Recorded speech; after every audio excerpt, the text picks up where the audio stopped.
বর্তমানে ছেলে মেয়ে দেখো কি কারবার, মেয়ে আগে ছেলে পিছে হুন্ডারি ড্রাইভার। ও আল্লাহ রে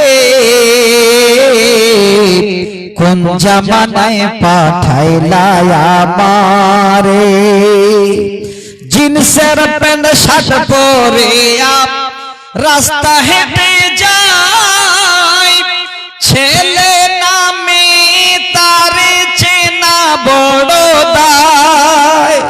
ও আল্লাহ রে কোন জামানায় পাঠাইলা আমারে, বর্তমানে ছেলে মেয়ে দেখো